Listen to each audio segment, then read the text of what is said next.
Tahap penerangan dan penyebaran ide. Telah dijelaskan bahwa dalam berdakwah terdapat 3 tahap yang mesti dilalui, yaitu tahap penerangan, pembinaan, dan pelaksanaan. Masing-masing tahap mempunyai ciri-ciri dan petunjuk-petunjuk tertentu yang penuh dengan pengalaman yang sangat berguna untuk dijadikan pelajaran, agar para dai dan pendukung dakwah senantiasa berjalan di atas landasan yang jelas, jauh dari penyimpangan dan penyelewengan. Memperkenalkan dakwah. Tahap ini merupakan langkah pertama suatu perjalanan dakwah. Kesuksesan dan keselamatan tahap ini akan mempengaruhi tahap-tahap berikutnya. Di bawah akan diuraikan beberapa persoalan yang berkaitan dengan dakwah dan dai serta cara pendekatannya. Kemurnian dakwah. Sebagaimana telah dinyatakan di atas bahwa kemurnian dakwah sangat penting dalam menyampaikannya kepada manusia. Sepanjang sejarah, musuh-musuh Islam telah berusaha keras dan terus-menerus memasukkan berbagai ide dan ajaran serta pemikiran sesat ke dalam Islam. Mereka lakukan dengan tujuan untuk menyesatkan dan mengosongkan ruh dan semangat Islam dari intinya.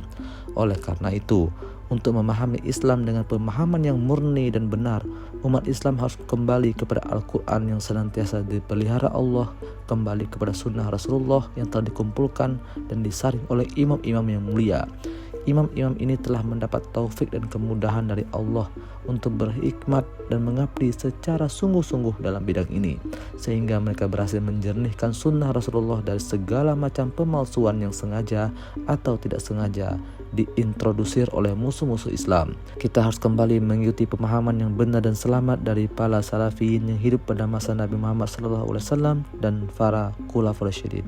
Kita telah melihat Asad Al-Banna memberi perhatian utama ketika ia meletakkan pemahaman ini sebagai rukun atau dasar pertama dari rukun-rukun bai'ah dan meletakkan dasar 20 usul ishrin sebagai garis umum yang lengkap seperti tertulis di dalam Risalah Ta'lim.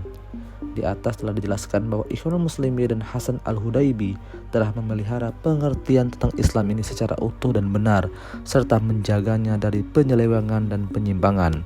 Betapapun hebatnya tekanan dari kaum ekstremis, terutama dalam masalah yang berkaitan dengan persoalan kafir mengkafirkan, ia berdiri tegak dan teguh dengan segala konsekuensinya dan dengan penuh kepastian. Ia menghadapi segala macam arus yang melandanya. Dia menjelaskan kesalahan syar'i yang telah dilakukan oleh kedua belah pihak yang ekstrim dan yang alpa, dan menyatakan bahwa kita semua adalah pendukung dakwah, bukan golongan penghukum atau qadhi. Jika realitas kaum muslimin sekarang ini telah jauh melenceng dari garis panduan Islam, telah jauh dari perundangan dan syariat Islam, maka seharusnya para dai melipat gandakan usaha dan kesungguhannya untuk menarik kembali kaum muslimin pada garis edarnya yang benar, membangkitkan kembali dan membantu mereka dalam memahami Islam, bukan mengkafirkannya. Karena kalau ditempuh cara-cara kafir mengkafirkan mereka akan menimbulkan dinding pemisah antara mereka dan para dai. Jika terjadi demikian, maka berarti tangan kita sendiri yang turut andil dalam perusakan dakwah dan secara tidak langsung telah menutup diri serta berjalan di atas jalan yang tertutup. Akhirnya kita akan berubah menjadi satu kelompok yang terasing dalam sejarah. Hasan Al-Hudaybi mengatakan bahwa ide kafir mengkafirkan tersebut bukan ide jamaah Ikhwanul Muslimin yang telah berbai'ah kepadanya, dan siapapun tidak boleh mengaku bahwa ide kafir mengkafirkan tersebut merupakan ide Ikhwanul Muslimin, sebab jamaah tidak mungkin akan menganut dua ide yang saling berlawanan. Totalitas dakwah.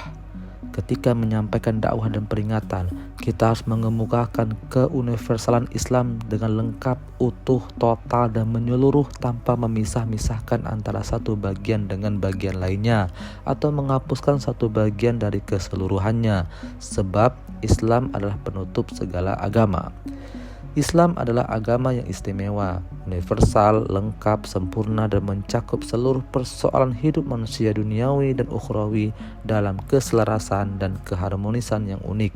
Sebab agama ini ciptaan Khalik pencipta yang maha mengetahui Al-Khabir, dan Maha Pengasih lagi Maha Penyayang kepada makhluk dan hamba-hambanya. Hanya Islam yang mampu mewujudkan kesejahteraan dan ketentraman jiwa manusia.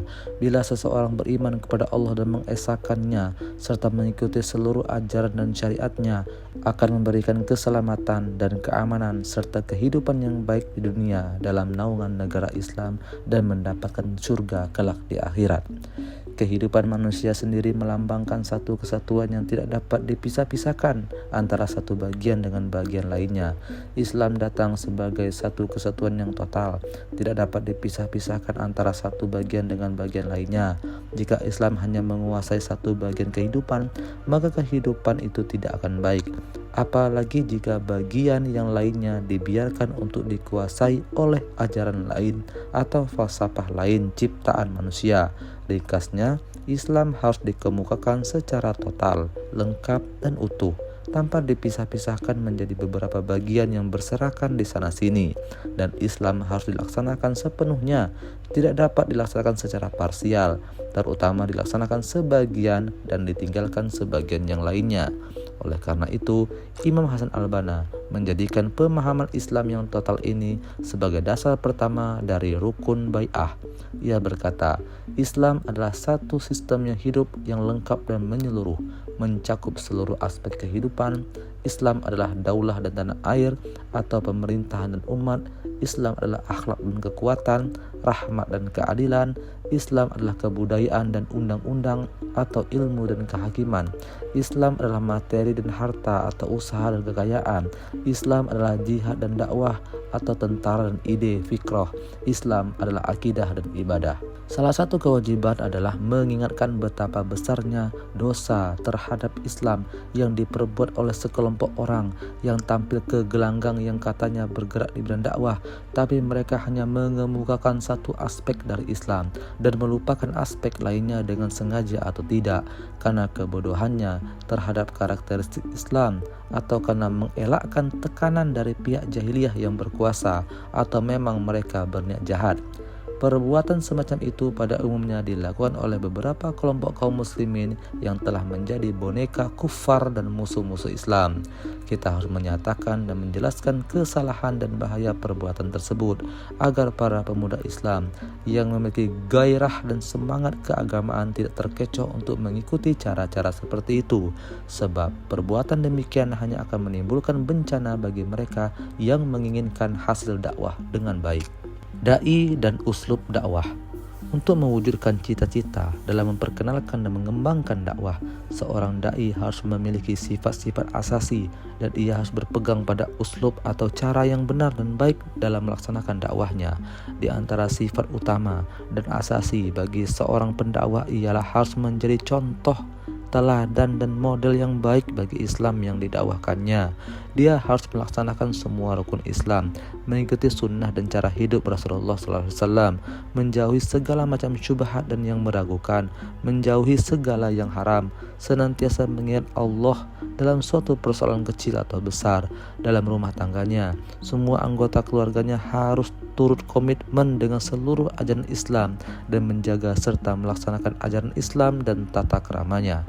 Dan salah satu faktor terpenting dalam dakwah Islam adalah keikhlasan dan kebulatan tekad seorang dai semata-mata karena Allah dan dakwah Allah, agar dakwah yang dibawanya dapat berhasil menembus dan menarik hati orang-orang yang diseru mad'u, dan mereka dengan senang hati menyambut seruan tersebut.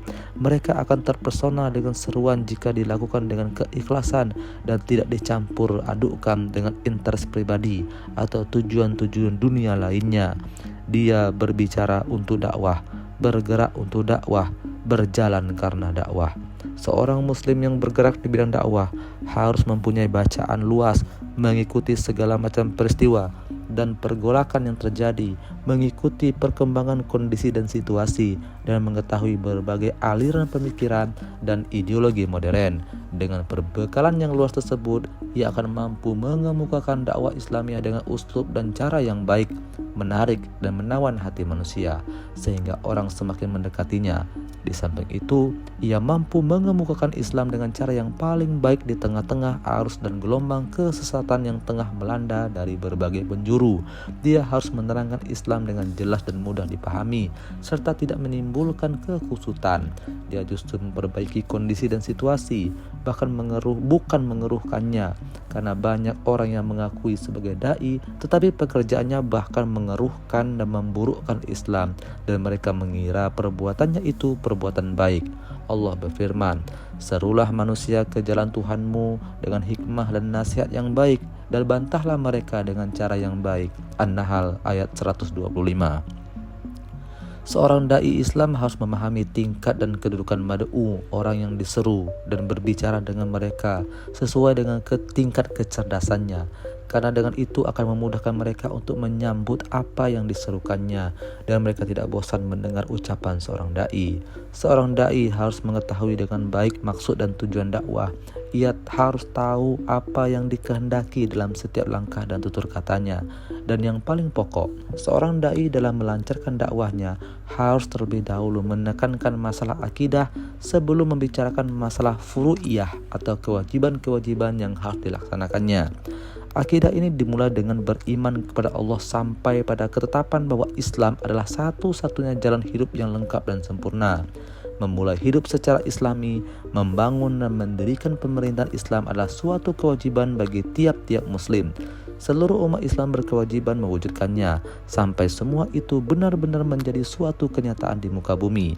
Akidah Islamiah merupakan asas pembentukan pribadi muslim, dan inilah yang mendorong penganutnya bangkit dan mendukung seluruh konsekuensi dakwah, baik yang umum maupun yang khusus, dengan segala macam potensi, kekuatan, dan tekad penuh, rela, serta ikhlas. Seorang dai harus melaksanakan tugas dakwahnya, yaitu menyeru manusia ke jalan Allah dengan tidak usah dipengaruhi oleh hasil yang diperolehnya. Walaupun misalnya ia telah berhasil dengan sukses dalam dakwahnya, dia tidak akan mudah terpedaya jika Allah memberikan kemenangan kepadanya. Dakwahnya lancar dan orang-orang berbondong-bondong mengerumuninya untuk mengikuti dakwahnya. Sebaliknya, dia juga tidak putus asa apabila manusia tidak memperhatikan dakwahnya, kecuali misalnya hanya sejumlah kecil belaka. Dia tidak akan merasa sedih berhadapan dengan gangguan dan tantangan serta penindasan dan penyiksaan dari seteru Allah. Begitulah memang keadaan Rasulullah serta sikap para pendukung dakwah pada periode pertama. Rasulullah SAW menyeru seluruh umat manusia tanpa membeda-bedakan antara satu pihak dengan pihak lainnya dalam minat dan kesungguhannya demi menarik mereka pada hidayah, dan karena kasih sayang Rasulullah kepada mereka agar selamat dari api neraka. Beliau selalu bersabar terhadap gangguan dan penyiksaan yang dialaminya. Bahkan beliau berkata, "Wahai Tuhanku, berilah petunjuk kepada kaumku, karena sesungguhnya mereka lah kaum yang tidak mengerti." Untuk para pendukung dakwah, perlu diingat akan besarnya tugas dan tanggung jawab yang didukungnya, dan sesungguhnya dengan keislamannya, ia merupakan guru seluruh umat manusia untuk mengajar manusia, mengarahkan dan memimpinnya ke agama Allah. Walaupun para pendukung dakwah yang memahami Islam secara murni, lengkap, dan menyeluruh dan konsisten dengan pemahamannya, serta bertahan memikul tugas dan usaha ini, walaupun jumlahnya relatif sedikit, namun ke atas pundak merekalah amanah berat ini diletakkan. Oleh karena itu, hendaklah para dai mengetahui kedudukannya, menilai dan menghargai tingkatannya. Jangan memandang hina diri mereka, serta hendaklah selalu memohon pertolongan Allah Subhanahu wa taala. Mereka harus bersabar betapapun dahsyatnya gangguan dan siksaan, tantangan dan permusuhan terhadapnya. Dalam masalah ini, Imam Syahid Hasan Al-Banna telah memberi pengarahan pada anggota Ikhwanul Muslimin dengan kata-katanya, "Jadilah kamu dengan manusia seperti sebatang pohon mangga. Orang melemparnya dengan batu, tetapi ia membalasnya dengan buahnya." Kamu harus beramal dan berusaha dengan dua tujuan, agar kamu berhasil dan melaksanakan kewajiban. Jika yang pertama terlepas dari diri kamu, maka yang lain tidak akan luput dari kamu semua. Itulah sebagian penjelasan yang berkisar pada masalah tahap pengenalan at-ta'rif yang dimaksudkan untuk menjadi pegangan di jalan dakwah. Dalam risalah Imam Syahid Hasan Al-Banna dan beberapa tulisan penulis muslim lainnya dapat dijadikan referensi sebagai bahan dan bekal bagi dai dalam melancarkan dakwahnya. berikutnya kita akan masuk pada tahap pembentukan dan pembinaan.